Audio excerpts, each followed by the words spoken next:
ফজরের সময় মসজিদে গিয়ে আর আজান দেয়া হলো না নববিবাহিত মুয়াজ্জিনের।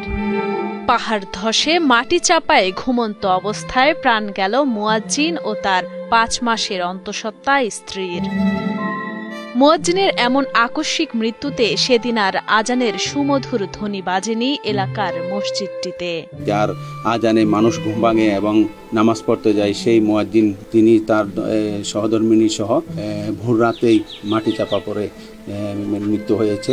ওনার দাদি বলতেছে, ভাই ভাই ভাই দরজাটা খোল, আমার নাতিকে খুঁজতে পারছি না, আমার নাতি বউকে খুঁজতে পারছি না।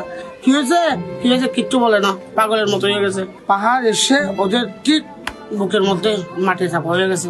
শুক্রবার ভোর রাতে একই দিনে একই সময়ে স্বামী স্ত্রীর মর্মান্তিক এ মৃত্যুর ঘটনা ঘটে কক্সবাজারের বাদশাখোনা এলাকায়। তাদের এমন মৃত্যুতে পরিবার ও এলাকা জুড়ে এখন শোকের মাতম। বাচ্চার বিবাহ হয়েছে জানুয়ারির ৫ তারিখে, ওর বাচ্চা স্ত্রী থেকে গর্ভবতী হয়েছে ৫ মাস। জানা যায় কক্সবাজার শহরের বাদশাখোনা এলাকার বাদশাখোনা শাহ ওমর জামে মসজিদে ৫ বছর ধরে মুয়াজ্জিন হিসেবে দায়িত্ব পালন করছিলেন আনোয়ার হোসেন। মাত্র ৬ মাস আগে তিনি বিয়ে করেন নাইখংছড়ি উপজেলার মাইমুনা আক্তারকে। প্রতিদিনের মতো বৃহস্পতিবার রাতে তিনি ও তার স্ত্রী নিজেদের শয়নকক্ষে ঘুমিয়ে পড়েন। সেদিন মধ্যরাত থেকে শুরু হয় থেমে থেমে মাঝারি ও ভারী বৃষ্টিপাত। ভোর রাত ৩টার দিকে মা মমতাজ বেগম ঘুম থেকে ছেলে আনোয়ারকে ডাকলে তখন আনোয়ার তার মাকে জানায় ঘণ্টাখানেক ঘুমিয়ে মসজিদের আজান দিতে যাবেন তিনি। কিন্তু ঘুম থেকে আর ওঠা হলো না তার। ভারী বৃষ্টিপাতে বড় এক খণ্ড মাটি পড়ে পাহাড়ের খাদের নিচে ঘরটির উপর। স্বামী স্ত্রী দুজনেই মাটি চাপা পড়ে। বাচ্চার মা ডাকানোর পরে বাচ্চা উঠে মার সাথে কথা বলছিল। মার সাথে কথা বলার পরে বাচ্চা বলতেছে, আমি এখানে কিছু হবে না, আমি এখানে শুই গেলাম। মা শোয়ার পরে বলতেছে, মা বলতেছে আমি নামাজে পরে যাব। আমি আরেকটু শুই গেছে, যাওয়ার পরে আধা ঘন্টা পরে নাকি এখানে পাহাড় এসে পড়ে গেছে, মা জানে না। মানে দরজাটা বন্ধ, মাটি পড়ানো, বাচ্চারা কোথাও পাচ্ছে না, মাটির ভিতরে ওরা ছিল, স্ত্রী সহ একসাথে মারা গেছে। পরবর্তীতে মায়ের সোর চিৎকারে স্থানীয়রা এগিয়ে এসে মাটি চাপা অবস্থায় ২ জনকে উদ্ধার করে কক্সবাজার সদর হাসপাতালে নিয়ে গেলে কর্তব্যরত চিকিৎসক তাদের মৃত ঘোষণা করেন।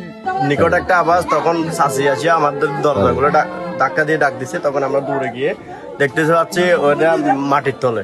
২০ মিনিট ২৫ মিনিট পর উদ্ধার করে তাদেরকে হাসপাতালে পাঠাইছি। পাড়ার এখানে এলাকার যারা লোকজন আছে কাউকে ডেকে আনছি, এভাবে ডেকে আমরা ওদেরকে উদ্ধার করছি। উদ্ধার করার পরে সদর হাসপাতালে নিয়ে গেছি। বর্ষা মৌসুমে পাহাড় ধসের আশঙ্কায় ঝুঁকিপূর্ণ বসবাসকারীদের মাইকিং করে প্রশাসন বারবার সতর্ক করলেও কর্ণপাত না করায় এ ঘটনা ঘটেছে বলে মন্তব্য করেন কক্সবাজার পৌরসভার ৯ নং ওয়ার্ড কাউন্সিলর হেলাল উদ্দিন। যারা পাহাড়ের চূড়ায় বসবাস করে তাদেরকে আমরা সতর্ক করার পরও কিন্তু তারা ঝুঁকিতে বসবাস করতে তারা প্রস্তুত রয়েছে, কিন্তু তারপরও নিরাপদ স্থানে চলে যাওয়ার জন্য তারা কর্ণপাত করে না। পাহাড় ধসের ঘটনাস্থলের আশপাশে ঝুঁকিতে বসবাস করছেন অসংখ্য বসতি। তাদের নিরাপদ আশ্রয় নিলেও আবারও পরিবেশ অনুকূলে গেলে তারা সেখানে গিয়ে বসবাস করে বলে জানান কক্সবাজারের অতিরিক্ত জেলা প্রশাসক বিভীষণ কান্তি দাস। আমরা প্রতি বছরের চেষ্টা করি, এখনো চেষ্টা করে যাচ্ছে আমাদের, তারা যাতে অবশ্যই নিরাপদ আশ্রয়ে চলে আসে, কিন্তু পরিবেশ যখন অনুকূলে যায় তারা আবার সেখানে আশ্রয় গঠন করে, তাদের অনেকেই বসতভিটাও রয়েছে। কক্সবাজার জেলা সদর হাসপাতাল মর্গে রাখা হয়েছে ২ জনের মরদেহ।